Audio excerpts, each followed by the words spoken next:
Muy bien, buenas de nuevo a todos y a todas los que estáis aquí. Gracias, por supuesto, por venir, ¿no? Creo que ha quedado bastante claro que, aunque luego esto aparecerá como dos sesiones, va a haber una grabación diferente, pues esto tiene una continuidad porque nos parecía que estaba plenamente justificado, primero, explicar lo que es Media Lab y luego uno de los resultados de Media Lab, o algo con lo que tiene mucho que ver Media Lab, que es IF, lo que es una serie de actividades que se llevan desarrollando y también en particular el libro y Acracia. Entonces, para desarrollar esta segunda parte de la sesión están con nosotros Beatriz Rañón Viña y Pablo Revuelta Sanz, a los que voy a presentar brevemente y de los que voy a presentar exactamente en los términos en los que ellos me han dicho que los presentase. Beatriz Rayón es doctora en filosofía, es investigadora Severo Ochoa del Departamento de Filosofía de nuestra universidad, es miembro de IF, es colaboradora de Media Lab y ha sido la directora del libro del libro Iacracia, y también del congreso del que trae causa el libro. Y Pablo Revuelta es ingeniero de telecomunicaciones, hiciste la tesis en la Carlos III. Sí. Es profesor del área de ciencia del área de ciencias de la computación e inteligencia artificial del Departamento de Informática. Como él dice, es licenciado en filosofía, aunque poco practicante. Es miembro de IF, ha sido el co-coordinador editorial de este libro y se define también como mediocre, aunque esmerado agricultor en horticultura. Entonces, después de esta sugerente presentación, pues nada, yo les voy a dejar a ellos. En primer lugar, aunque Ramón nos ha hecho un poco de spoiler respecto a lo que vamos a contar, ¿no? If, como sabéis, es el título de un conocido poema de Rudyard Kipling, ¿no? Pero es mucho más que eso. Entonces, ellos nos van a contar qué es ingeniería y filosofía, el contexto de los congresos que vienen haciendo y luego finalmente hablarán un poco del contenido del libro. Y por supuesto, pues habrá la posibilidad de que planteéis cuestiones. El libro, lo anticipo, está editado está maquetado, hecho, digamos, por ellos, pero está en el servicio de publicaciones de la universidad, está disponible online y por tanto se puede descargar. Lo digo esto no solo para quienes estáis aquí, sino para que quien lo vea después, es perfectamente descargable. Nada, insistir en daros las gracias a los dos y bueno, si quieres, Pablo, nos cuentas un poco. Muy bien, pues muchas gracias por invitarnos a sacar a pasear el libro, bueno, que es el primero que editamos a partir de jornadas o congresos que hemos hecho. Para eso quería desarrollar un poquito más lo que presentó antes Ramón sobre el grupo IF. Este grupo es un grupo informal. Nos juntamos gente de ingeniería y de filosofía. Hay que decir que en general más de filosofía que de ingeniería.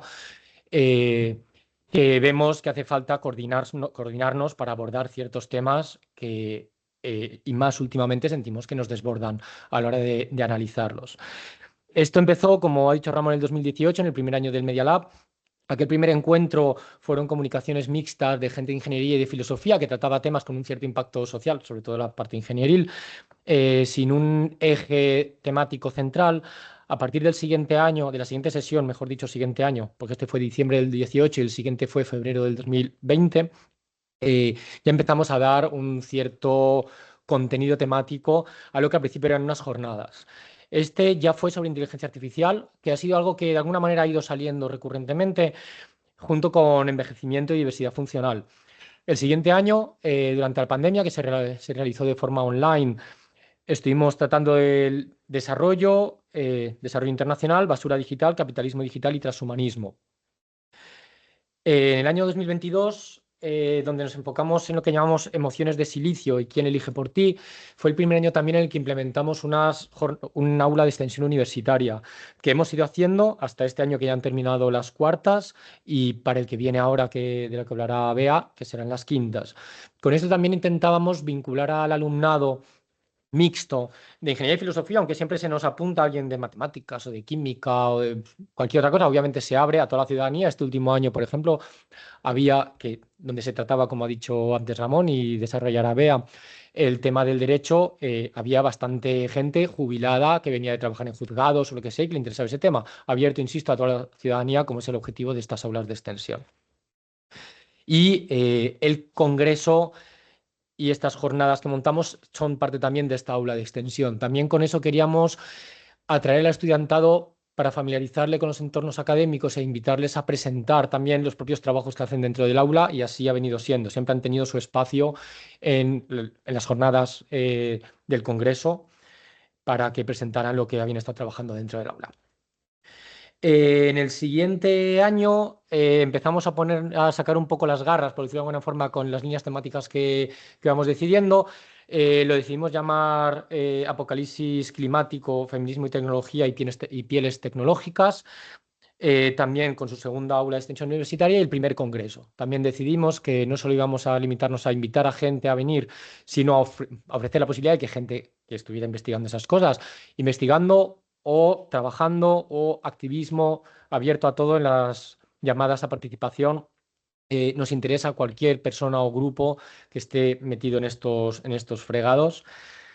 Y ese año también empezamos con los cafés tecnofilosóficos, que se desarrollaron en el Media Lab. Este primer año eran todos los miércoles, con temáticas por definir de una sesión a la siguiente, invitando también al estudiantado, sobre todo de ingeniería, en general, como siempre, con escaso éxito, pero que mantuvimos todo ese año abordando distintos temas que iban también preparando el camino al congreso, al segundo congreso, tercera aula de extensión universitaria y quintas jornadas, sextas jornadas, que eran la de 2024 sobre ingeniería del mal, que llamamos. Allí abrimos el campo de análisis al control social, a la anticooperación y a los diseños reproductivos. Ese siguiente año seguimos con los cafés tecnofilosóficos, en uno de los cuales participó Roger también. Y llegamos a este 2025 en el que decidimos abordar el tema de inteligencia artificial a partir de una encuesta que hicimos al terminar el congreso anterior, donde mayoritariamente el público y participantes de ese congreso, segundo congreso de 2024, decía que era el tema que necesitábamos tratar. Y doy paso a Bea para que hable más en detalle de este congreso. Muchas gracias por la invitación, por estar aquí hoy y por eso, sacar a pasear el libro, que nos hace mucha ilusión. También la participación que habéis tenido ambos tanto en el café como en el congreso y en el libro. Bueno, como comentaba Pablo, todos los años decidimos el tema que vamos a tratar en este congreso y jornadas y aula por petición popular, ¿no? Aunque es verdad que se repiten algunos temas porque al final no son compartimentos estancos y la inteligencia artificial es una cosa transversal, entonces... pero bueno, fue la primera vez que nos focalizamos directamente en esta tecnología. No sé si se puede llamar disruptiva o no a estas alturas, socialmente disruptiva, desde luego. Y nada, el congreso tuvo por título Y Acracia hacia la sumisión algorítmica, como decía Pablo, un poco lanzando la garra, porque es verdad que nos cuesta también atraer al alumnado de ingeniería, y esta riqueza que contaba Ramón, que aporta que ambas partes de ingeniería y filosofía tengamos el conocimiento de la otra disciplina, pues se nos dificulta, ¿no? Esto es una llamada al alumno de ingeniería que efectivamente venga a enseñarnos, ¿no? Y a resolver dudas y a plantear nuevas dudas, ¿no? El congreso se dividió propositivamente en dos ejes, que fueron justicia y salud, aunque luego es verdad que como hubo una especie de línea abierta de participación, hubo muchas propuestas desde el campo de la ética, que desde luego también es muy importante para ambas, ¿no? Para la justicia y para la salud, el campo de la ética, ¿no? Entonces se generó este congreso, que tuvo lugar los días 3 y 4 de abril del pasado año. Y allí, bueno, pues compartimos en la Escuela Politécnica de Ingeniería distintas charlas que luego han sido recogidas, quien haya querido participar en el congreso, tanto como participante con una ponencia, como con una comunicación oral, como el propio alumnado del aula de extensión, que esto también es muy importante para el grupo, que el aula de extensión sea un espacio de colaboración en el Congreso y en las jornadas, y que se le presente al alumnado también una oportunidad de participar activamente y no solo de ser público receptor, ¿no? Y pues bueno, uno de los artículos que se recogen en el libro fue precisamente la elaboración teórica de una de las propuestas artísticas que se hicieron en el aula, porque también intentamos ser disruptivos, intentamos disruptir con todos. Y entonces el aula de extensión pide proyectos artísticos más que teóricos, porque se supone que la carga teórica la vamos a dar desde el grupo y desde el propio congreso. Entonces, bueno, quiero hacer una pequeña llamada a que ya está en marcha la llamada a la participación de nuestro cuarto congreso, que tiene como título Enredades, las redes sociales en la era de la atomización social. Está abierta la participación, de nuevo, a todas las disciplinas, aunque seamos ingeniería y filosofía, no somos un compartimento estanco. Y bueno, las propuestas se aceptan hasta el día 20 de enero, pero no vamos a ser tampoco excesivamente estrictos con esta fecha. Y el evento se celebrará entre el 25 y el 27 de marzo de este 2026. Añadir quizás que las líneas temáticas que hemos elegido Sí. sobre ese título es la posverdad, la salud y la ingeniería relacionada con las redes sociales.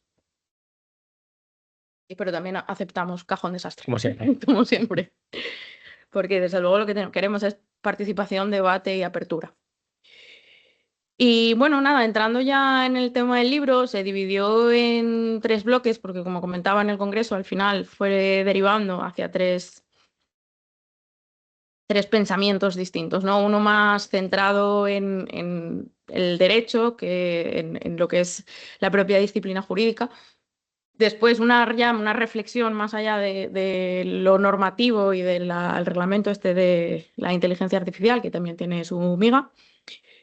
Las preocupaciones éticas y las implicaciones que puede tener en la salud la implementación de estas tecnologías. Entonces, para hacer un pequeño repaso por el libro, en lugar de ir artículo por artículo, que se puede ver en el índice y tal, vamos a comentar un poco los temas que más se van repitiendo, porque al final, desde una perspectiva u otra, van repitiéndose temas. Si te parece, Pablo, podemos empezar por definiciones, quizás por IA fuerte, IA débil o IA específica y generalista. Vale, sí, ese es un tema que sale recurrentemente a forma de introducción en muchos de los artículos que quieren abordar distintas o aplicaciones o funcionamientos de la IA o consecuencias de la IA.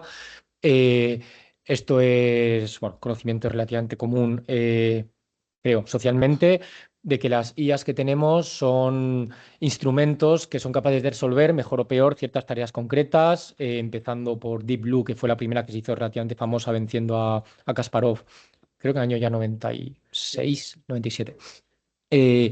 A las nuevas IAs que tenemos ahora, que pueden resolver obviamente una gama mucho más amplia de cuestiones, pero que se sigue considerando IA débil. Se considera IA débil porque todavía, a pesar de que hay ciertas propuestas de interpretación que van en contra, que es un sistema sin conciencia, aunque se han medido ciertos niveles de ansiedad, por ejemplo, en ChatGPT, después de meterle presión con unos cuantos prompts, reacciona de forma distinta a si no se le ha metido esa presión. De ahí a interpretar que eso es que está sufriendo ansiedad, creo que merece un debate mucho más profundo, pero que de alguna forma todavía carecen de capacidad narrativa, de conciencia para saber lo que están haciendo y no solo manejando símbolos como proponía en ese experimento mental Shirley sobre la habitación china, que es algo que también sale recurrentemente en un montón de artículos del libro y que salió durante el Congreso.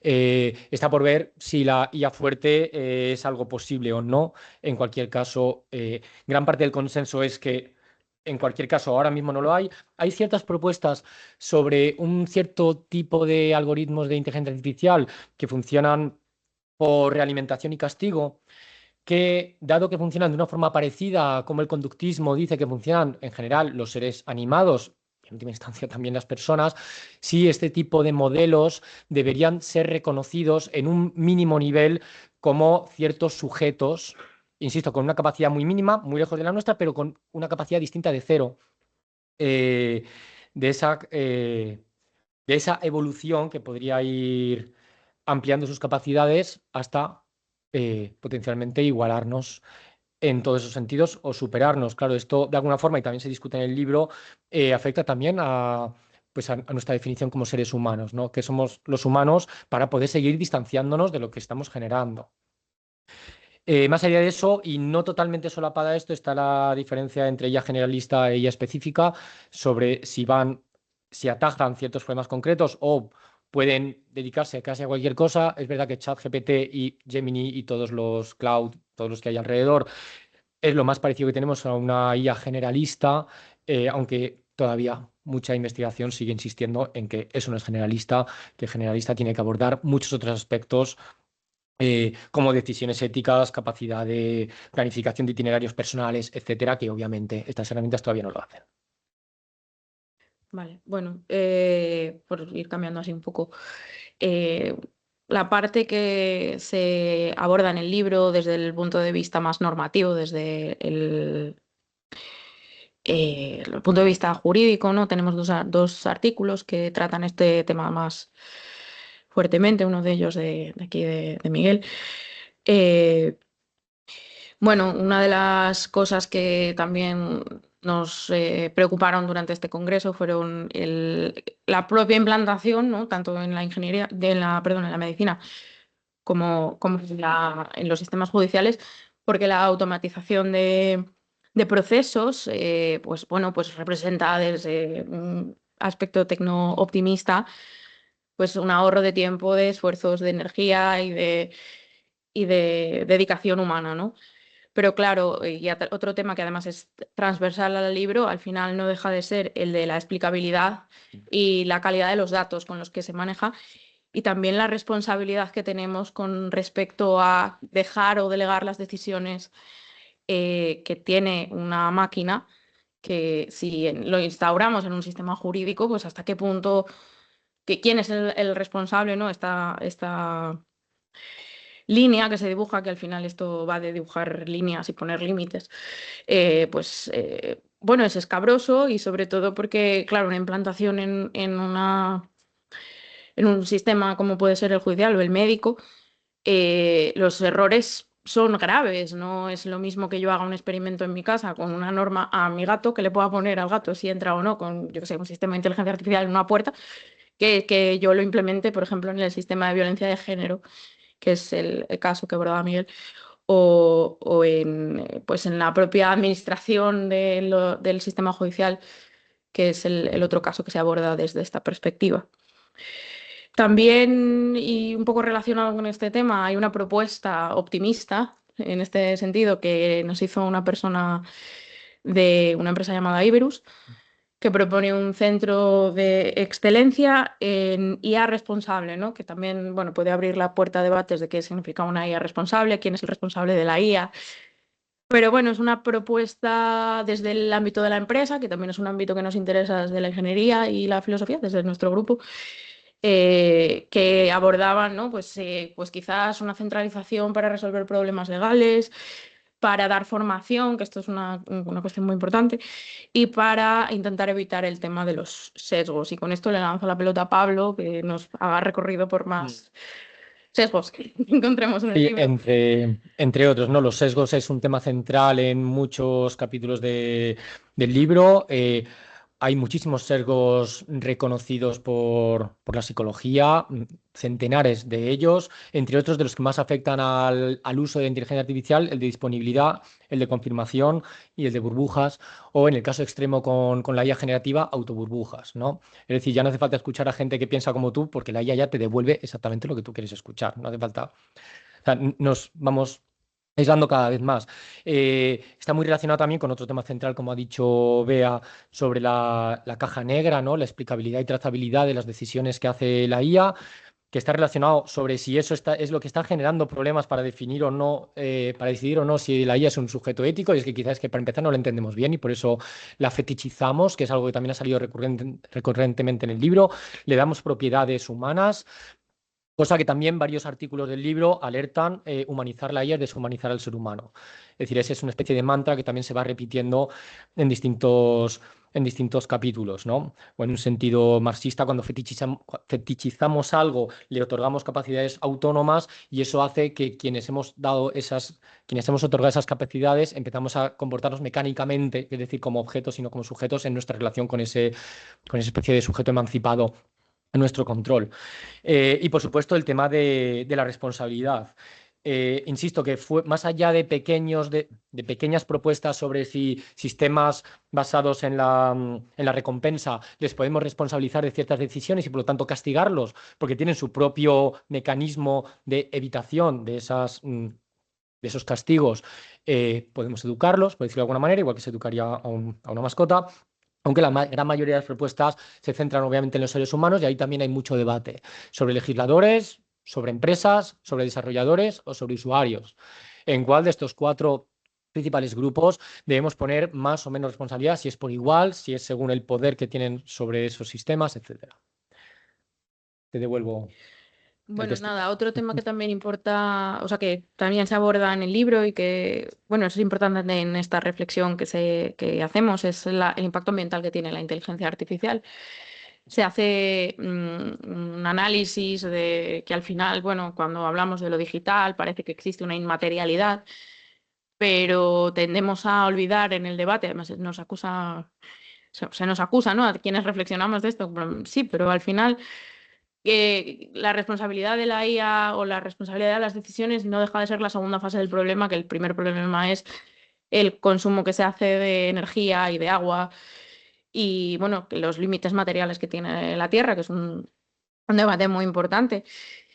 Y, bueno, una de las propuestas que se hace, que además yo creo que también se repite en otras soluciones, es el decrecimiento, ¿no? Que es una cosa interesante, yo creo que también difícil de plantear porque vivimos en sociedades un poco cómodas y bueno, si existen estructuras de poder y de dominación nos cuesta soltar la comodidad, ¿no? Que también es lo que se refleja en el libro, ¿no? Que al final la automatización de procesos y estas cosas, estas ventajas que nos representan, pues tiene un coste ecológico que muchas veces no asumimos tampoco en el primer mundo, ¿no?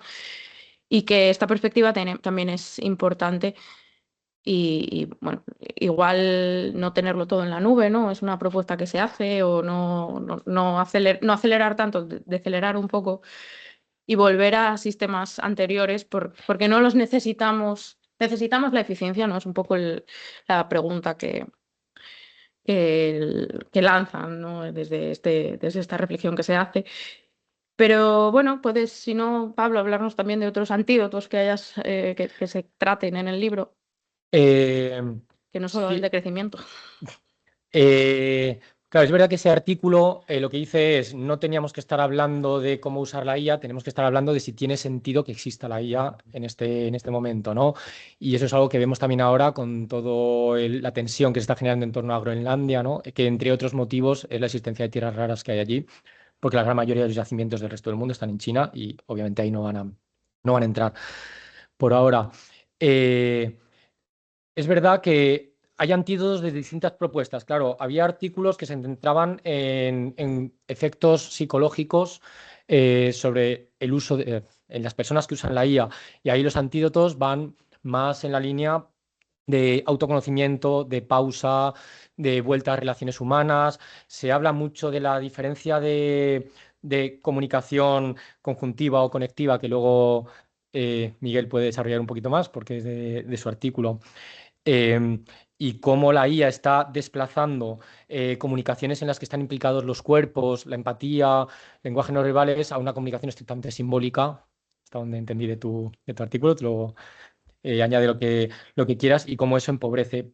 También, entonces, ahí un antídoto más sería, obviamente, volver a ese tipo de comunicaciones. Hay antídotos de corte colectivo, digamos, volver no, o apoyar movimientos como el ecologista o como el feminista, que son las dos grandes barreras que hay ahora mismo ante un cierto avance de lo que se autodenominan ilustración oscura, con gente como Curtis Jarvin, como Peter Thiel, como Nick Land, como Sam Altman. que es gente muy poderosa, no es muy poderosa, porque Curtis Jarvin no es especialmente poderoso, y Nick Land es un filósofo autoexiliado que tiene el poder de su palabra y poco más, pero el resto son multimillonarios con grandes empresas detrás y con mucha capacidad de influencia, por supuesto, Elon Musk. Toda esta gente. Bueno, si queréis, puedo aprovechar ya esa beta que he abierto con esa especie de política tecnofascista que está empezando a alimentarse con estos sistemas, muy relacionado también con las deepfakes, que también ahora están ahora otra vez siguen muy en boga. El Consejo de Ministros de antes de ayer ha propuesto un anteproyecto de ley, bueno, los términos técnicos me los corregís, en el que usar imágenes personales para hacer deepfakes, es decir, representaciones hiperrealistas, pero sintéticas, con imágenes personales de personas que existen, se cuente como un delito contra el honor. En este sentido, es un caso muy paradigmático el de Grok, la inteligencia artificial de Elon Musk, que es el ejemplo perfecto de una inteligencia artificial sin ningún tipo de regulación. Grok ha sido ahora mismo ya prohibido en algunos países asiáticos, en Indonesia, en Malasia. Reino Unido esta semana ha empezado a investigarlo con esa posibilidad sobre la mesa de prohibirlo, lo mismo Francia, precisamente porque no tiene ningún tipo de control. La semana pasada Grok estaba generando 6.700 desnudos de mujeres y menores de edad por hora, y eso está aumentando. Es decir, este artículo, por ejemplo, de los deepfakes, que se plantea la posibilidad de una IA feminista, analizando precisamente los deepfakes y cómo el 100% de los deepfakes de carácter sexual encontrados son sobre cuerpos de mujeres, por ejemplo. Y qué efectos tiene eso también sobre nuestra confianza, o mejor dicho, desconfianza sobre cualquier otra cosa, ¿no? Ahora ya no tanto por la parte sexual, sino en general por la posibilidad de generar vídeos y fotografías, audio, voces. Es decir, aquí nos estamos grabando, con 2 minutos de grabación de una persona hablando, puedes generar un vídeo diciendo cualquier otra cosa de esa persona. Y ver si es posible entonces, como digo, una IA feminista. Creo que ese artículo entra en discusión, y de hecho entró durante el Congreso con el artículo sobre el consumo energético y material de la IA.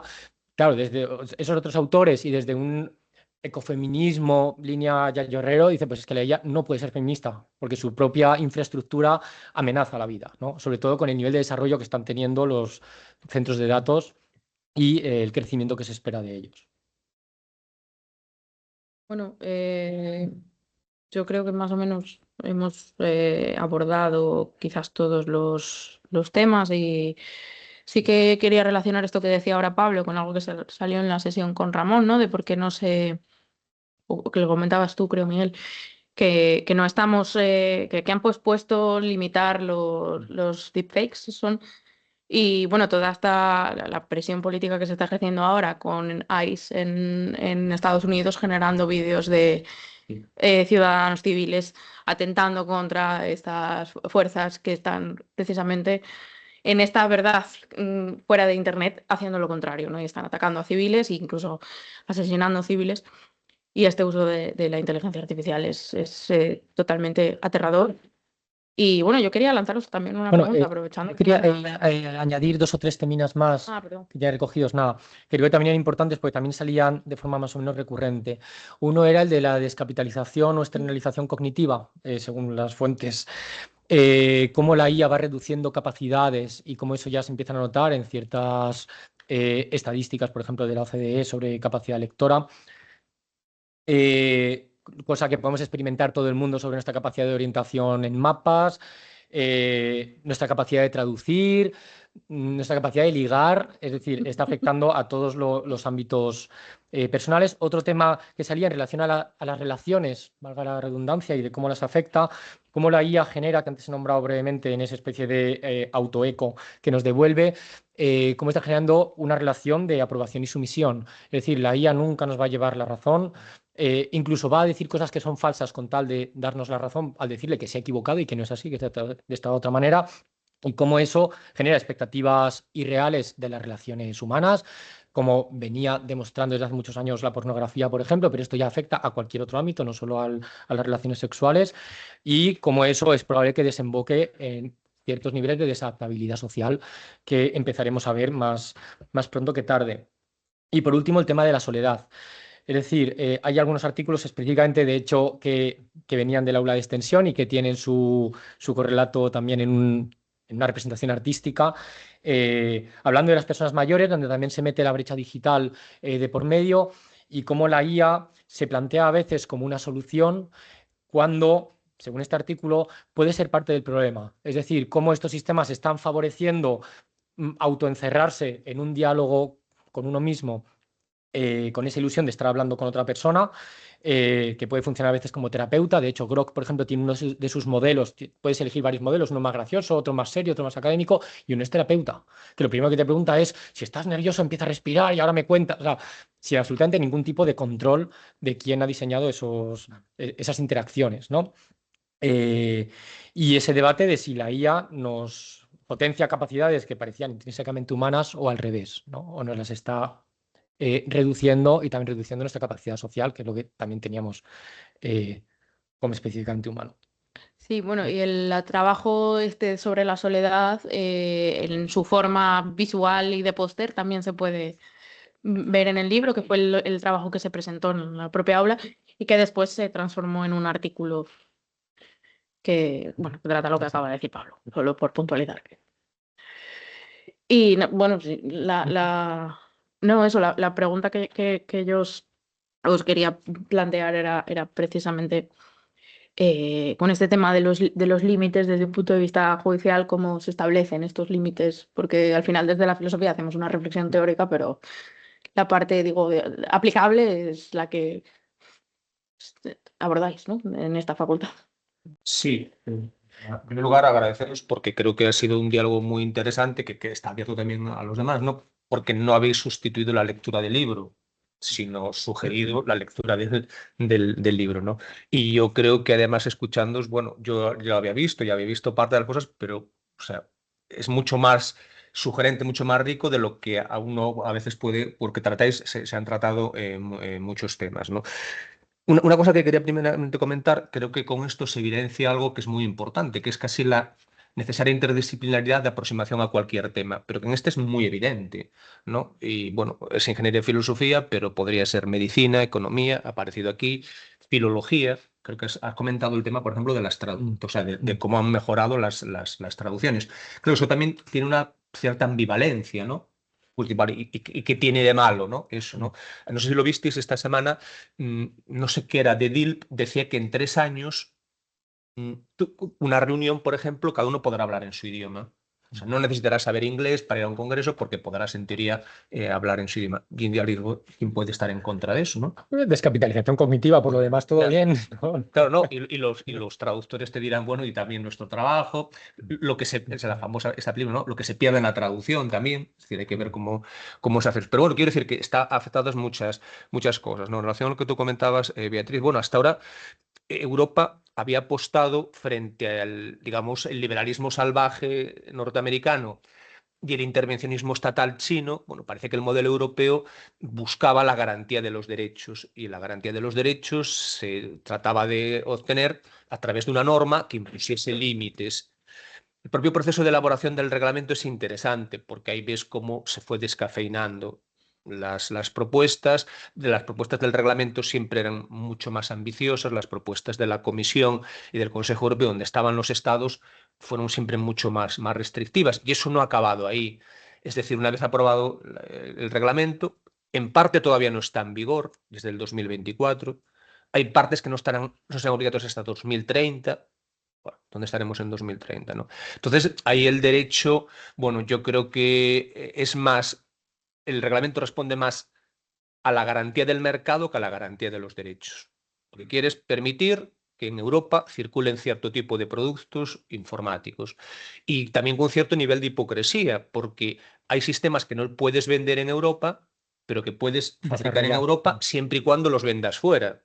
Bueno, si pensamos que son malos para nosotros porque son muy invasivos, pues bueno, quizás habría que también plantearse prohibir eso, ¿no? Entonces, y bueno, y desde el derecho, en España se ha generado, se ha aprobado la Agencia Española de Supervisión de la Inteligencia Artificial, que está en Coruña. De hecho, hubo una pugna sobre eso porque Gijón se ofreció como posible sede. Pero bueno, y que es la que tiene que supervisar que realmente las infracciones, porque el reglamento prohíbe ciertas cosas, tengan tengan un correlato sancionador, y las sanciones que se prevén ahí son puramente económicas, en la idea esta de garantizar el mercado, ¿no? Y lo que comentaba Pablo, sí, a ver qué pasa con lo que llaman las ultrafalsificaciones, ¿no? Y si eso lo puedes llevar al Código Penal. El reglamento ha optado por la sanción económica, porque cree que a veces lo más potente es eso, sancionar económicamente a quien obtiene un beneficio. Habría que ver. Y luego eso, no deja de ser un anteproyecto, con lo cual veremos a ver si se aprueba o no se aprueba. Yo la verdad es que tengo mis dudas, ¿no? Lo quería apuntar un par de cosas más y luego vamos, por supuesto, a abrirlo a todas las demás personas, ¿no? En relación con lo que estáis comentando, yo lo comenté antes, como estoy leyendo un libro, no está a la altura de Iacracia, pero también es recomendable, que es El imperio de la IA, ¿no? De que habla sobre Sam Altman, ¿no? Y su carrera por dominar el mundo. Pero la verdad es que este libro es muy interesante y trata algunas de las cosas que vosotros habéis comentado, ¿no? Cómo se oculta, por ejemplo, todo el impacto ambiental. Cuando desde hace mucho tiempo se lleva sabiendo el impacto ambiental que supone esto. Y eso en términos políticos es interesante. Aragón se está convirtiendo en una comunidad que pretende atraer centros de datos, ¿no? Sin que se sepa muy bien cuál es el beneficio real social de ese tipo de centros de datos. No se dice ni el consumo eléctrico ni el consumo de agua. A veces se infla la supuesta creación de centros o sea, de puestos de trabajo, ¿no? Y luego una cosa que tiene una parte más filosófica, con eso concluyo, es el propio éxito de la denominación inteligencia artificial. Entonces, en el libro este se dice que John McCarthy, que fue el promotor en esa famosa reunión de 1956, le llamó inicialmente a lo que estaban haciendo estudios de autómatas, ¿no?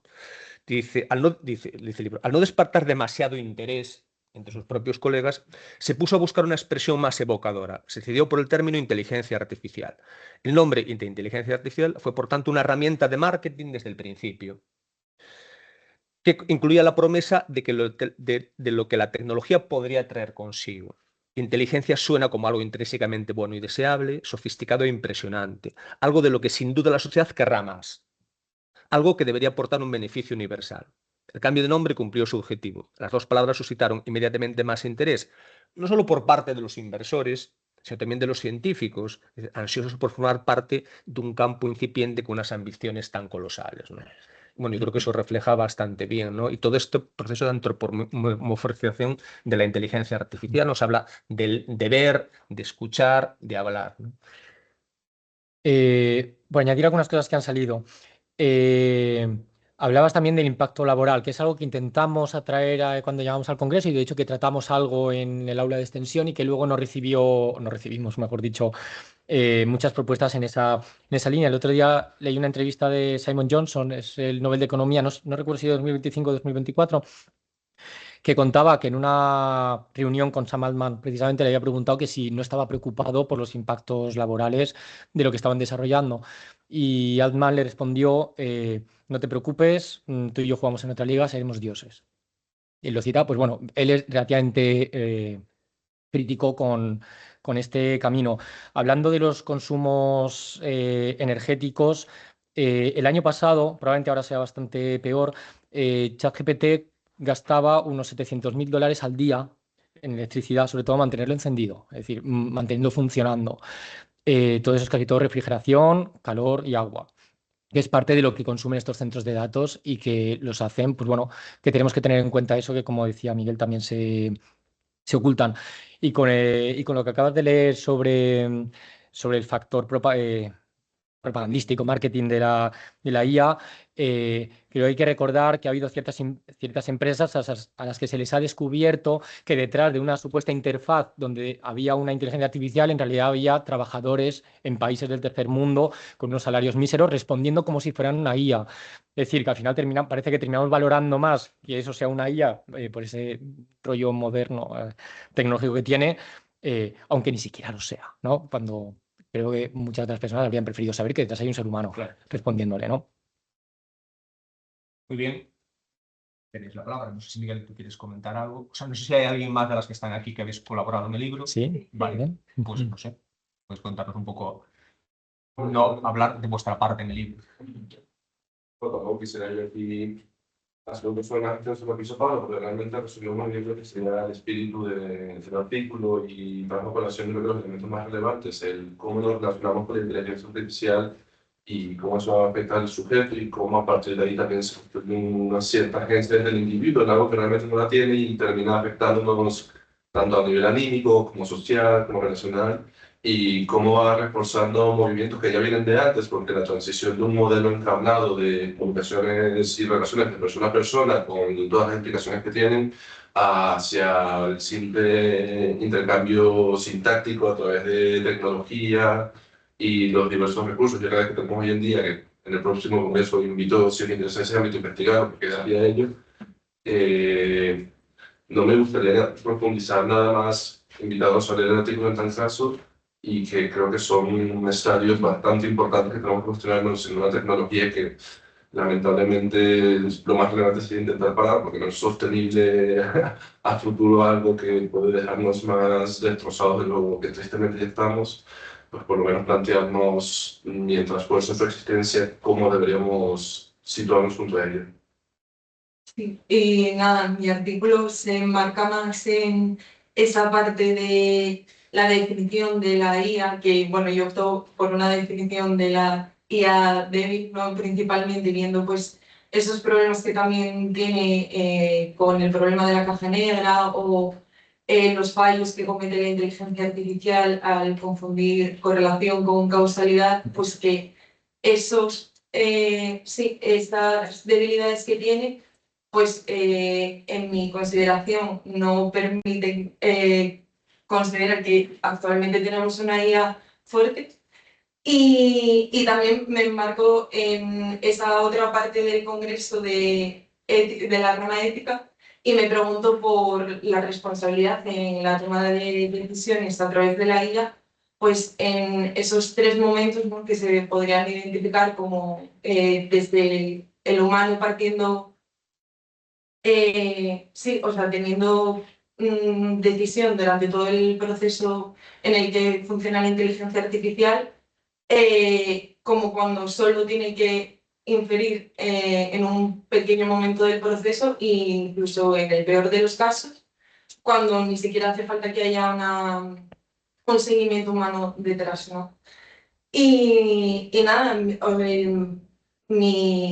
sí, vamos, mi primera intuición para proponer esa propuesta, pues era principalmente sí, tomar como una definición más o menos clara de qué constituye la inteligencia artificial para abordar ese tema de la responsabilidad, dado a la amplitud de los ámbitos en los que nos encontramos utilizándola o que simplemente está alrededor de la vida cotidiana. Muy bien. ¿Alguien quiere hablar? Armando. Luego Inma. No solo por la presentación, sino por el trabajo que lleva el libro detrás, con todos estos años que fue una trayectoria para llegar hasta aquí. Bueno, y como persona no experta en estos asuntos, pero sin embargo, pues con interés en ellos, con unas lecturas parciales, siempre hay una pregunta que se sobrevuela y y ya ha estado aquí presente, ¿no? Es decir, es una pregunta muy simple y muy compleja, pero que es la de qué es la IA al final, ¿no? Entonces, esto es la clave del asunto, yo creo, porque hago esa pregunta también a quienes trabajáis desde el derecho, que se define realmente, porque ahí yo creo que está parte la mayoría de los problemas que tenemos con ella. Porque, matando con lo que decíais los dos, ¿no? La inteligencia no es un sujeto, ¿no? La inteligencia básicamente es una facultad, una potencia, un sujeto hablando, es el entendimiento, la memoria y la voluntad. Y sin embargo solemos tratar la inteligencia en este nombre como un sujeto, y ahí es parte de un problema. Luego, claro, estas facultades que son del alma, pero son también un cuerpo, es decir, el alma se entiende como esa fuerte energía que mueve el cuerpo. ¿Y cuál es el cuerpo de la inteligencia artificial? Que lo tiene también, claro, el cuerpo, como se acaba de ver. Un cuerpo es más difícil de identificar porque está disperso, pero claro, esa combinación simbólica que es lo que acaba haciendo la inteligencia artificial, producir símbolos no funcionales, frases, imágenes, sonidos, pero con contenido simbólico, no produce olores, no produce sensaciones táctiles, en un momento por lo menos. Digo, estas producciones simbólicas no son, como dices, no agotan la comunicación, ni mucho menos, ¿no? Entonces, no agotan la agencia, ni siquiera la agencia de esa potencia que es la inteligencia. Bueno, creo que responder a esta pregunta es perfecto. Y tenía mucha curiosidad por cómo se define esto legalmente. Cuando se habla de la inteligencia artificial, desde el punto de vista legal, ¿a qué se hace referencia? ¿Se hace referencia a un programa? ¿Se hace referencia a una serie de algoritmos? ¿Se hace referencia Sí, ahí por definición legal? Eso es curioso porque hay un cierto acuerdo, diría que universal, de conceptualizar la inteligencia artificial. El reglamento europeo, que es el que nos vincula a nosotros, ha optado por una fórmula que comentaré ahora brevemente, que se basa a su vez en una propuesta de la OCDE, es más amplia, y en los países, especialmente en Latinoamérica, que se están aprobando normas nacionales sobre inteligencia artificial, el concepto básicamente es el mismo. Entonces, es un sistema basado en máquinas que a partir de una serie de datos de entrada genera contenidos de salida, y las características fundamentales son esa capacidad de inferencia, la posibilidad de adaptación y la autonomía. Es decir, si el sistema tenga por sí mismo capacidad autónoma una vez que ha sido diseñado. Y todo lo que no entra ahí no se considera efectos jurídicos inteligencia artificial. Por ejemplo, en España hay un sistema predictivo, bueno, fue el que estudié para este congreso, que se llama Biogen. Trata de predecir los casos de reiteración de violencia de género. Eso no es inteligencia artificial para el reglamento, porque en este sistema, que en España es pionera, ya funcionó desde 2007, se ha aplicado en más de 800.000 casos. Pues cada caso es un caso nuevo. El sistema no se retroalimenta de toda esa importante base de datos, sino que cada caso es un caso nuevo. Incluso aunque sea la misma mujer que haya presentado una denuncia anterior, cada caso es un caso nuevo. Y el sistema solo responde a una serie de preguntas que alguien ha diseñado. Son 35 preguntas, pero no trata de buscar conexiones que no han previsto quienes lo diseñaron. Entonces, todos los que no tienen esa capacidad de autonomía quedan fuera de la regulación. Pueden estar afectados por otra regulación. Pero entonces, ya te digo, la idea es esa, que la inteligencia artificial tiene autonomía para funcionar al margen y con independencia, digamos, de las instrucciones que le ha dado quien la ha diseñado. Por tanto, puede generar cosas no previstas. Biogen no genera nada no previsto. Biogen te dice si hay un riesgo bajo, mediano, alto o extremo de reiteración de la violencia de género. Y punto.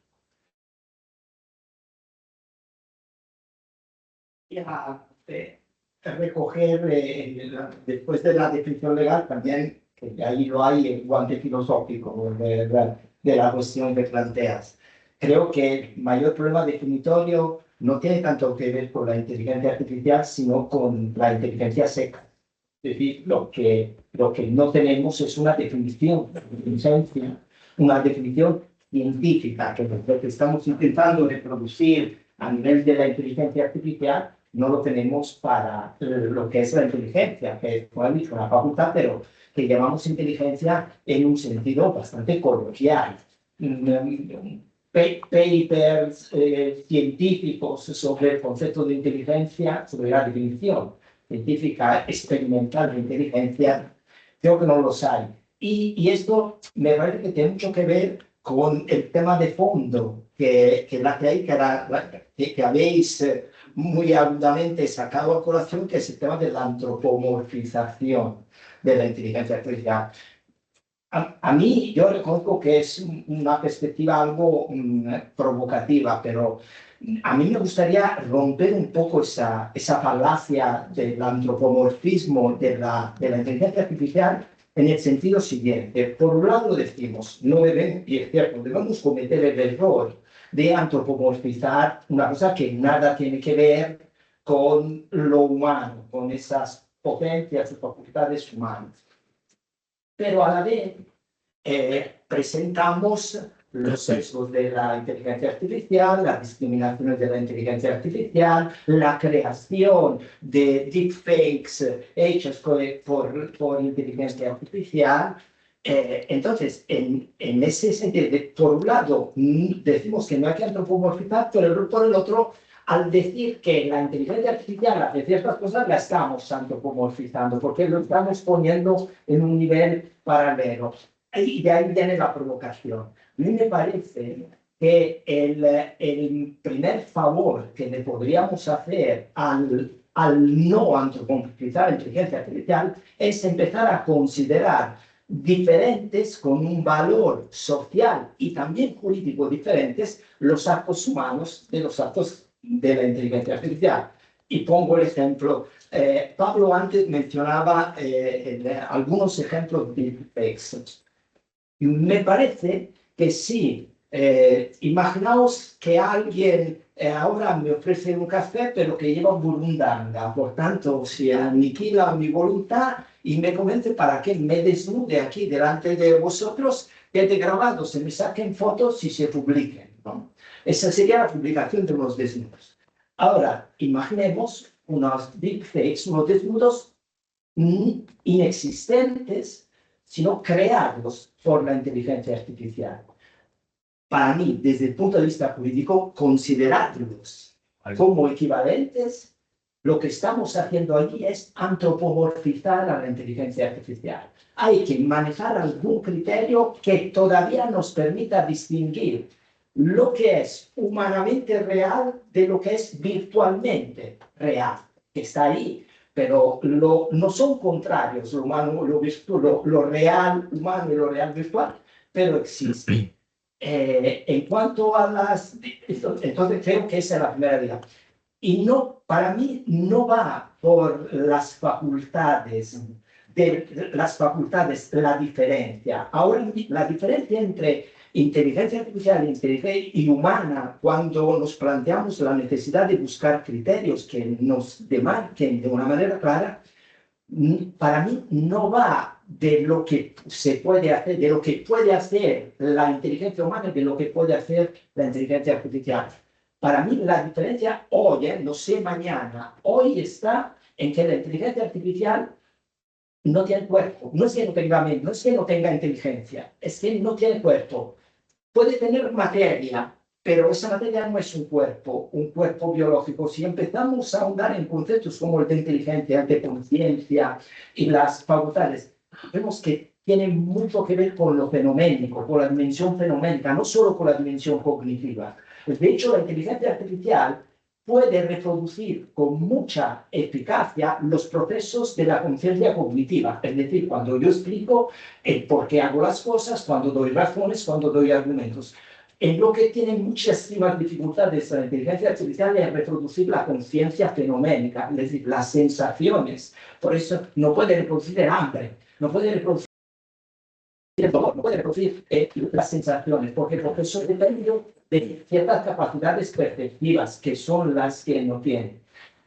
Lo digo porque a veces en lo del antropomorfismo es fácil. Nosotros estamos a favor, no queremos igualar, considerar la inteligencia artificial al mismo nivel de la inteligencia humana. Pero para hacerlo creo que debemos ser consecuentes. Entonces deberíamos considerar los actos realizados por una técnica artificial al mismo nivel. Perdón, sí.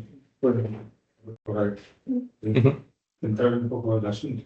Claro, justamente yo creo que el problema está en la gente, es decir, ¿quién hace eso? Esos desnudos generados por la inteligencia artificial, en el fondo, no los genera la inteligencia artificial, no los genera autónomamente. Hay alguien que necesita la inteligencia artificial que genere esos desnudos, no los genera. Entonces, claro, en ese sentido, no hay mucho que pensar. Es decir, la responsabilidad de esa no recae. No hay una acción de la inteligencia artificial y una acción humana. Hay una acción humana, una mediada por la inteligencia artificial y una que no lo está. Pero que en ese sentido, desde el punto de vista conceptual, tenemos diferencia de utilizar una máquina de escribir o una carta de un coche, porque no hay voluntad. Bueno, no hay intención, no hay nada, nada más que un automatismo. Y por eso esa mención original fracasada a mí, en realidad es más descriptiva, más fiel al que es un autómata. Es un autómata que genera el contenido simbólico. Un autómata con función interna al Estado. Un autómata que a diferencia de los autómatas tradicionales, hace cosas imprevisibles. Hace cosas imprevisibles porque no son explicables en el sentido de la explicabilidad que hemos siempre considerado a lo largo de la ciencia, moderna. Cualquier autómata hace cosas Es la diferencia entre señal e información, no reproducen señales, sino que producen información. Y claro, eso nos pone delante de una cosa más sofisticada que un mero automatismo. Hasta dónde llego a entender. Yo querría meter aquí en esta baza, claro, una cuestión técnica. Al final, cuando estamos hablando muy mal, porque estamos diciendo inteligencia artificial como si fuera una sola cosa, estamos hablando de sistemas basados en inteligencia artificial y en concreto, todo el debate, yo creo, social, esto no sé qué está pasando aquí. Todo el debate social y todos los problemas que estamos tratando en esta... Bueno, en todas las sesiones en las que se habla de estos temas, voy a dejar de mirar para acá. No solo la inteligencia artificial es una disciplina de la informática que se desarrolla en los años 60 y que se viene trayendo hasta hoy. El problema es la inteligencia artificial generativa.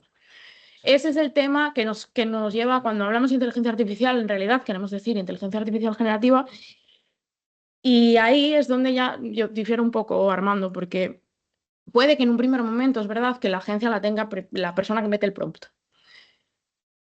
Y la culpa va a ser siempre humana porque la inventamos los humanos, o sea, eso es así, sin duda. Pero la inteligencia artificial generativa lo que tiene, la cualidad y la cuestión que nos hace debatir todo esto, es que después sí puede tomar decisiones en base a ese primer input que tú le das, toma una segunda decisión y además no toma una segunda decisión con los datos que tú le das, sino con todos los datos en los que dispone la base de datos de la inteligencia artificial que tú estás utilizando. Entonces, no tiene agencia para, quizás en una generación de imágenes, que yo creo que es también lo que se va desarrollando después, en generación de textos, absolutamente, que es el principio y la base. ¿De dónde saca esos textos? Tiene agencia para decidir y no conocemos los motivos, porque es verdad, a nivel técnico, lo que hace es traducir lenguaje humano en lenguaje máquina, le atribuye unos pesos que encima no significa nada para nosotros, hace una lectura y luego lo devuelve al lenguaje humano. Y luego lo vuelve a hacer, y luego lo vuelve a hacer, y luego lo vuelve a hacer. Y ahí se genera una caja negra y una falta de explicabilidad que nos hace decir que sí que tiene agencia, porque no controlamos, no entendemos todo el proceso que utiliza para llegar a la conclusión a la que llega, y sí nos ofrece una respuesta que luego nosotros humanizamos. Y por ende, no puede tener agencia, vamos a hacer humana para mí. Creo que la cual está justamente la definición de la agencia. Es decir, porque la agencia, llamémosle inteligencia artificial, es una agencia limitada a productos simbólicos.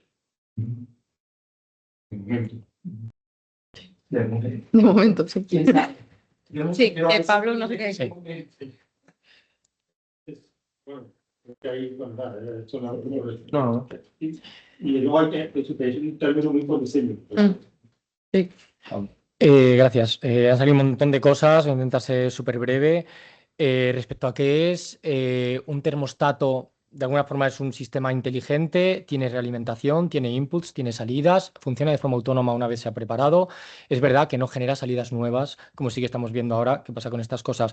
Pero es que lo que estamos viendo ahora es solo una evolución de un termostato. De hecho, la primera neurona artificial, que es el perceptrón simple, que se llama, simplemente pues eran unos pesos que sumaban pues una serie de multiplicaciones y daba una salida según pasaba o no de un umbral. Lo que estamos viendo ahora, el Deep Learning, que es verdad que no es la IA, yo en mi grupo de investigación usamos Deep Learning, pero no solo, también usamos algoritmos deterministas matemáticos para factorizar matrices, por ejemplo, que es inteligencia artificial, propiamente dicho, porque se adapta al problema. Lo que pasa es que no lo hace a través de redes neuronales, que es de lo que en general estamos hablando, porque es lo que ha generado esta explosión de contenidos y de capacidades. Entonces, no confundamos. Decíais también que si no tiene nada que ver con lo humano, discrepo, porque el modelo de neurona artificial está basado en la neurona natural, que no es estrictamente humana, es de los animales en general. Vale, vale. No tienen que ver, pero estructuralmente sí que tienen que ver. Lo que pasa es que las capacidades técnicas todavía no nos permiten generar modelos suficientemente complejos para saber de qué son capaces. Pero llegará. O sea, salvo que antes llegue el Big Data, del que habla el otro artículo, y nos obliga a decrecer por las malas, llegará. También decías que a lo mejor, en este caso, Roger, que es verdad que un deepfake no es lo mismo que una fotografía real, porque te han manipulado la conciencia. Pero bueno, también lo que la gente está viendo no es la situación real, está viendo ya una representación, una captura digital. En ese sentido, no sé si la diferencia es tan relevante, sobre todo porque me pregunto también si el impacto, sobre todo si el impacto es relevante, el impacto que va a tener una imagen, sea o no real sobre la persona que la sufre en este caso, ¿no? Y no sé ahí, yo ahí pues no soy jurista ni pretendo serlo, si lo que se tiene que medir ahí es la capacidad de daño que puede producir eso, si eso está vinculado con su realidad o no. Más allá de que el hecho de generar cosas sintéticas tenga que estar castigado si está hecho para hacer daño, porque en el fondo es una herramienta más. De hecho, en el libro se habla muchas veces que el problema no es tanto que la IA nos domine, sino que unos seres humanos dominen a otros a través de la IA. Habláis también de la imprevisibilidad. Las IA siguen siendo algoritmos deterministas. Lo que pasa es que las GAN, las redes generativas adversarias, que fue la gran explosión que ha generado todo esto, tienen una entrada de ruido pseudo aleatorio, porque el ruido aleatorio solo se puede generar ahora mismo con ordenadores cuánticos, que realmente es puramente aleatorio. Lo otro son números pseudo aleatorios, se dan entradas pseudo aleatorias y a partir de ahí el modelo genera lo que se busca para que cumpla con el prompt o con una imagen de entrada en un style transfer o cosas de estas. Pero si esa entrada de ruido es estrictamente la misma, la red produce otra vez estrictamente la misma salida. Es decir, es previsible en un cierto sentido. Lo que pasa es que es tan compleja que obviamente es imposible de auditar. Y es de donde viene el efecto de caja negra. Pero que no pensemos que haya una especie de el más mínimo grado de libertad, porque no lo hay. No hay, es totalmente determinista. Lo que pasa es que es tan complejo y con una entrada aleatoria que no va a generar dos veces el mismo proceso.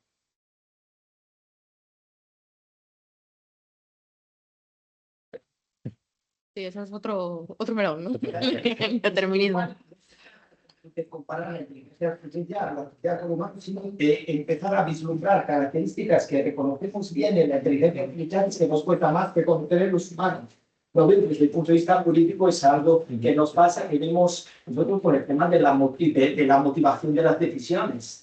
La motivación de las decisiones e encomendarlas a un sistema impresible, explicable, un sistema de deep learning, una red neuronal. No sería de recibo porque al no tener interpretabilidad y explicabilidad no puede rendir cuenta de las decisiones que toma, entonces no le podemos entregar ese poder, pero por otro lado no solemos reparar en el hecho de que las decisiones humanas no tenemos nunca la garantía de que han sido tomadas por los motivos que se dice que han sido tomadas. Y no se lo exigimos a los humanos, que nos abran su cerebro a los jueces para que sepamos qué es lo que les ha llevado, ¿no? Bueno, los peritos psiquiátricos. Con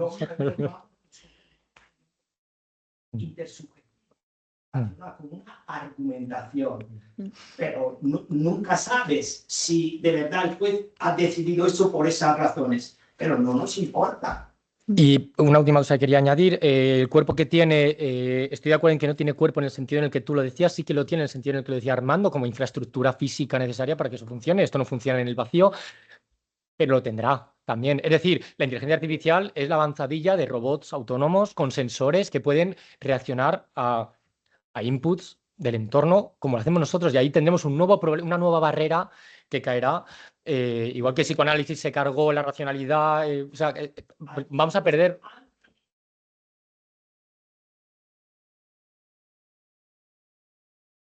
Bueno, yo sí, para cerrar esto, yo creo que muchas veces el problema que tenemos con la IA es que le pedimos más de lo que nos pedimos a nosotros como seres humanos, ¿no? Porque le pedimos que no tenga sesgos, que no tenga, que nos explique y al final, pues un poco lo que decías, ¿no, Roger? Que nos motiva dentro de, aunque luego construyamos un argumento, pues quizás Y que la IA cree de sí misma, termino ya, sé que estamos allá a tope. Perdón. Que la IA cree de sí misma lo que le hemos enseñado a creer. Es decir, si tú le preguntas a algún modelo de lenguaje de estos que qué es lo peor que le puede pasar, dice pues que me desenchufen, que no sé qué, que son los relatos que ha bebido de toda nuestra ciencia ficción sobre Hall, sobre todas estas cosas. Pero eso es lo que está creando. Es decir, si eso en algún momento llega a un cierto nivel de autoconciencia, tendrá autoconciencia que le hemos dado con nuestras propias fantasías. Y creo que ahí también tenemos que tener un poquito más de cuidado porque somos muy buenos generando distopías sobre esto, ¿no? Iñigo, que es donde Sí. va.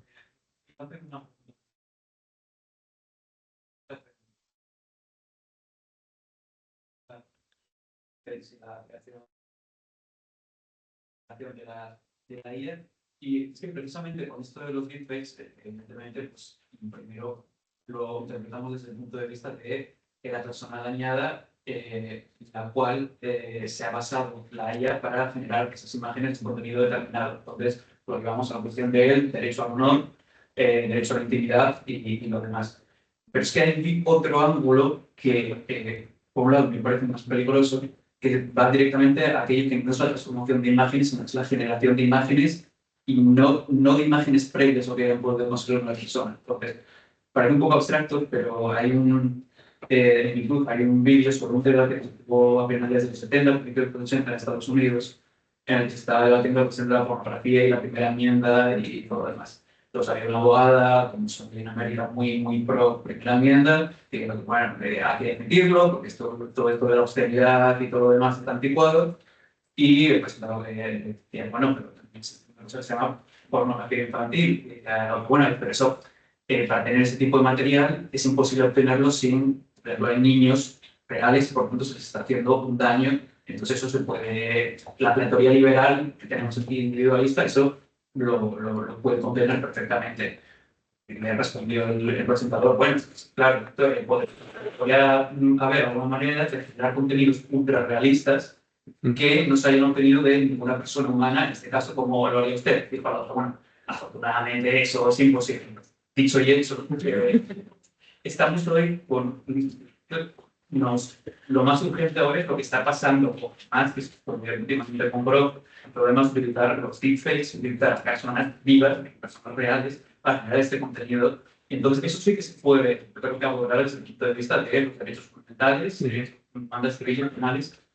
Ahora, lo que se nos viene de tipo puramente generativo, que probablemente se esté dando ahora más bien a la periferia, pero que puede ir aumentando, además teniendo en cuenta que ya la gente interpreta que la inteligencia artificial es un derecho fundamental de su uso privado para cualquier cosa y que tal como se ha aliado o prácticamente nacido con la cuestión de las redes sociales, la cantidad que de porquería que se va a acabar generando, no solamente de transformación y para dañando la imagen de otras personas, sino todo lo que va a venir después de ese tipo, no creo que vamos a replantear muchas cosas porque no nos va a bastar simplemente la perspectiva negativa de proteger libertades individuales y proteger incluso ya no como ciudadanos, sino como consumidores a la gente. Entonces, todo un debate nuevo sobre, para empezar, leyes de austeridad,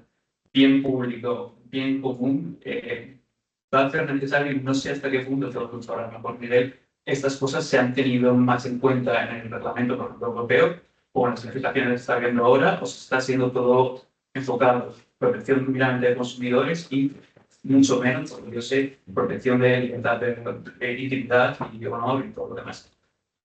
Sí, sí, efectivamente. Una cosa que me parece también muy potente, o sea, el efecto que esto puede tener en el debate político, en los procesos electorales. Yo creo que ya ahora cualquier proceso electoral, digamos, la herramienta más potente de comunicación política van a ser las redes sociales y la inteligencia artificial, ¿no?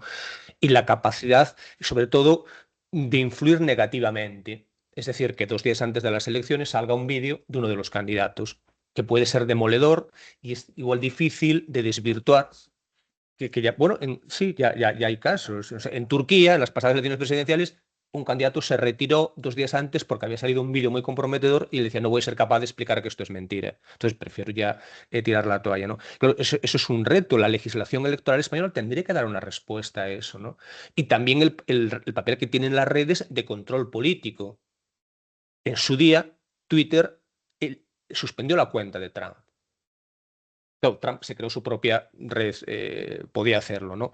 Pero una empresa privada que es muy difícil de controlar, sin embargo, puede decidir un proceso electoral, ¿no? Entonces, sí, eso evidentemente tiene un claro impacto y habría que tratar de dar respuesta, pero no me parece que sea una cosa nada sencilla, ¿no?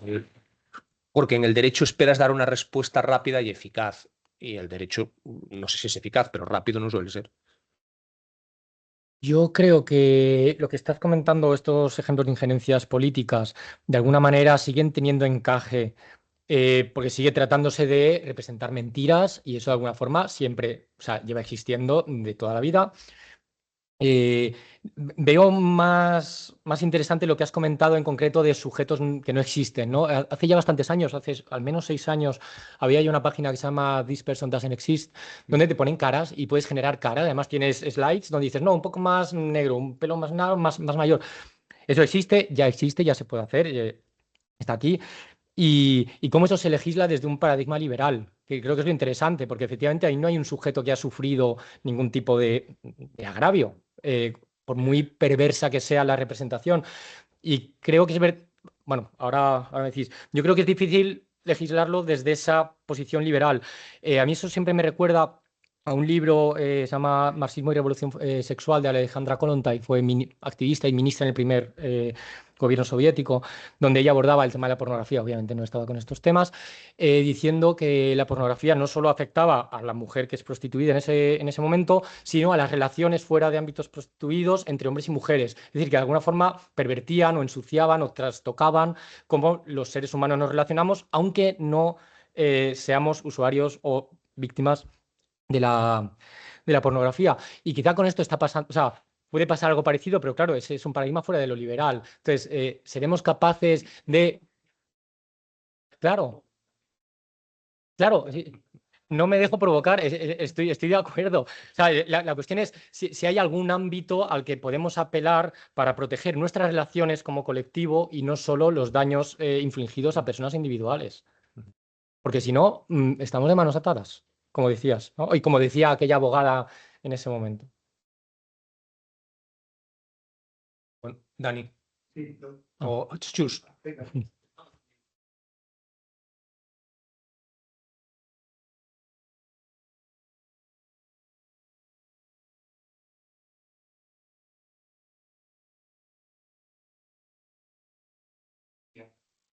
A esta cuestión, y es cierto que la definición del reglamento no dice que se parece, dice que se asemeje a personas reales, por lo cual no es necesariamente que afecte a personas reales, basta con que tenga capacidad para engañar. Y al centrar y poner el foco en capacidad para engañar, siempre va a haber una víctima, el engañado o la engañada. Y es por esa vía por la que hay que proteger, no por el sujeto que se ve reproducido, sino por los efectos que produce en la persona o las personas afectadas. Al menos es lo que apunto como posibilidad, pero sí es cierto que el reglamento de inteligencia artificial hace la definición y después pone las exigencias de, bueno, hay que etiquetar y demás, pero no va más allá de, por ejemplo, determinar qué grado de engaño, qué efectos ha de producir ese engaño para poder considerar que se puede ir contra eso. Sí, en relación con eso sería un sistema. El reglamento lo que hace es clasificar los sistemas en función del riesgo potencial que pueden provocar. Entonces, los que pueden influir en procesos políticos, por ejemplo, sería un sistema de alto riesgo, que están permitidos y hay que cumplir una serie de condiciones. La cuestión es si esas condiciones son suficientes y en ese caso tendría que haber, antes de que ese sistema se pudiese usar, hacer una evaluación del impacto en los derechos fundamentales. Si el impacto es desmedido, pues no se podrían comercializar. La cuestión al menos no aquí, pero si fuera. Sí, no, y aquí también, porque la Unión Europea admite que no puede controlar eso. Entonces vamos a la autocertificación. Que el que lo ha diseñado diga, sí, esto cumple. Y luego si me pillan ya veremos. Pero hay un sistema de autocertificación, con lo cual estarán, cosa que no admitiríamos en cualquier otra cosa. Yo no admitiría que una medicina O sea, un producto farmacéutico se estuviese simplemente distribuyendo porque quien lo ha fabricado dice es perfecto. Bueno, hay unas agencias independientes que controlan esto. Esto no lo hay con los sistemas de inteligencia artificial todavía. Y nunca lo ha habido en otras partes del mundo, ¿no? Porque en el mundo anglosajón también las empresas autocertifican. Claro, Pasó con el claro. teflón, ha pasado con un montón Sí. de cosas. Chus. Sí, no, ni pregunta ni interrogante. Simplemente daros las gracias. Me parece muy interesante esta publicación, muy diversa, muy variada, muy transversal. Y claro, yo me recuerdo cuando la leí y ya no me acuerdo casi de ningún artículo. Pero todos me parecieron muy interesantes y que abren más interrogantes que posibilidades ahí. Digo, que respuestas. Digo, muchos me parecen algunos más digamos, no sé, más irreales en el sentido bueno, que a lo mejor más lejos de cómo yo os enfocaría o miraría eso, y otros, claro, me parece que estáis planteando tantos interrogantes, tantas cuestiones que hay que seguir dándoles vueltas y más vueltas y más enfoques.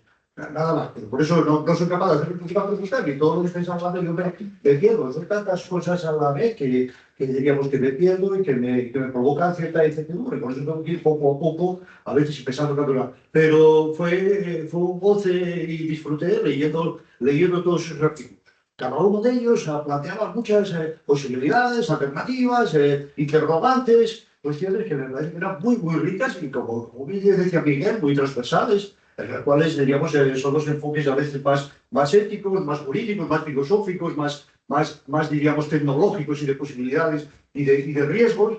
Y por tanto, bueno, el empezar y ver y tratar todas esas cuestiones me parece que es fundamental. Y por eso, nada, gracias, damos las gracias por ello. Muchas gracias. Tenemos yo creo, material, Sí. mucho tiempo, digamos, dándole vueltas, digamos, a nuestra mente, a nuestros conceptos, a nuestras categorías filosóficas, éticas, políticas, económicas, jurídicas, que todas de alguna manera se están viendo involucradas y hasta nuestra forma de vivir y convivir con los demás. Claro, y por tanto, todos esos aspectos psicológicos, económicos, conductuales, etcétera, tal vez ahí, pues claro, que son realmente importantísimos y que tendremos que estar dándole vueltas y más vueltas. Nada, simplemente eso. Gracias, gracias, porque es un placer el poder ver, diríamos, cuánto se está planteando y cuán interesante además. Aunque respuestas, ya os digo, yo cada vez tengo menos. Bueno, igual es una de las grandes virtudes de un libro, que sea capaz de hacerse. Tú pregúntale a ChatGPT, no te preocupes, tiene respuestas para todo. Que le preguntes a ChatGPT si te faltan respuestas, que tiene para todo. Sí. No, yo creo que es. Como decías, Pablo, dices, hasta ansiedad. Yo cuando de la ansiedad, estaba acordando yo de los años 80, cuando hacía la tesis con los primeros ordenadores personales, y cuando me mandaba a imprimir mucho, yo no sé qué pasaba, pero empezaba a imprimir en carnero, en pliego, no sé qué era aquello, y digo, pues siempre lo escribí. Con lo cual, yo no sé si es la calentura que coge también las máquinas o la energía, y cuando llegaba a imprimir, lo imprimía de forma rara. Digo, yo no sé escribir en este idioma, si en cambio la impresora lo escribía de los primeros ordenadores portátiles, que eran de los años 80, el Asper. Pero a lo mejor es algo parecido a lo que le estamos diciendo al ChatGPT. Hay una anécdota más conocida que la tuya, pero se llama Umberto Eco. En 1988 escribió El método de Foucault. Él reconoció en una de las presentaciones, reconoció que él había usado para escribirlo una cosa llamada WordStar, que era un antecedente de un programa informático pues la inteligencia humana de la intelectualidad se levantó diciéndole, bueno, pero entonces eso no es una creación tuya, no has creado tú la novela. Porque la tecnología te ha proporcionado, ha intervenido de manera... O sea, también es un poco para mantener la perspectiva. Aquello, hoy en día, en aquel momento pareció una especie de crítica, una crítica sesuda, profundamente filosófica, y desde el hoy era una chorrada, ¿no? Bueno, pues también nos juzgarán las generaciones futuras sobre esto. Yo también quiero volver a Carlos Glaciar, lo ha hecho muy bien Chus, pero en general para rubricar un poco la sesión, porque no sé si hay que dejarlos marchar a eso. Sí, yo creo que deberíamos. Hablamos de esta contraposición, ¿no? Lo humano y lo artificial. ¿Hasta qué punto nosotros los humanos no somos ya una entidad híbrida? O sea, somos puramente naturales. Yo sin esto no es un dispositivo tecnológico, esto es una prótesis. Es un exoesqueleto. Para quien no lo esté viendo, Roger está manejando un móvil.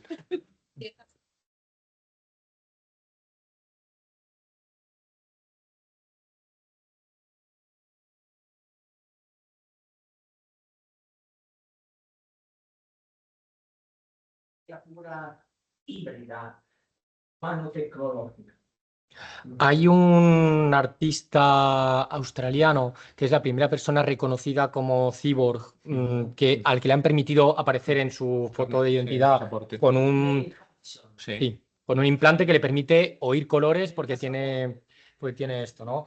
Y verá que él dice, yo ya sueño en color con los sonidos que oiría cuando estoy con mi prótesis, aunque obviamente cuando duerme la prótesis no está actuando. O sea, evidentemente somos todo tecnología, vas vestido, vas con gafas, vas con reloj, vas con móvil, y nos cuesta entendernos como seres humanos sin tecnología, incluso sin tecnología en un sentido burdo de la palabra, por no hablar del lenguaje, del sistema cultural y todo esto. Sí, yo creo que aquí la duda es qué efectos va a tener sobre nuestra humanidad.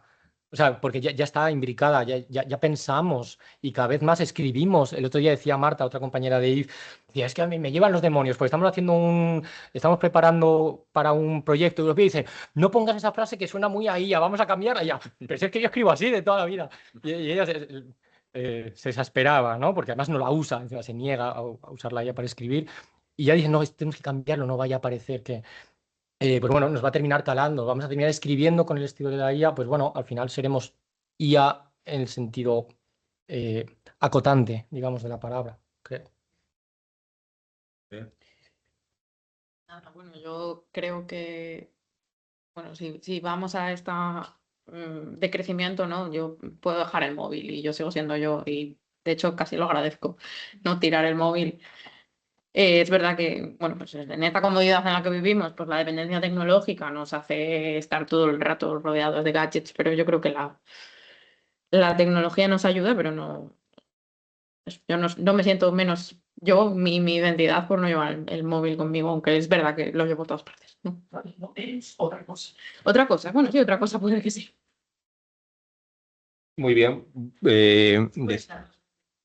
No. Nada, pues nada, yo reitero el agradecimiento y para decirlo de una manera un poco distinta, parafraseando a Kipling, sus últimos versos del poema este, dice, si puedes llenar el implacable minuto con 60 segundos de diligente labor, tuya es la tierra. Bueno, vosotros habéis llenado 90 minutos, una hora y media con 90 minutos de diligente labor, así que con mucho más razón, no sé si la tierra, pero la inteligencia artificial debiera ser vuestra. Nada, muchas gracias.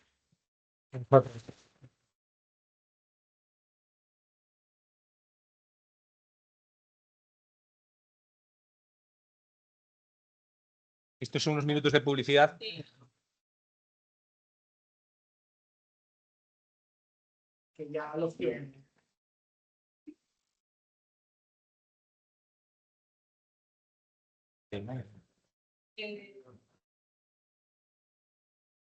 Espera.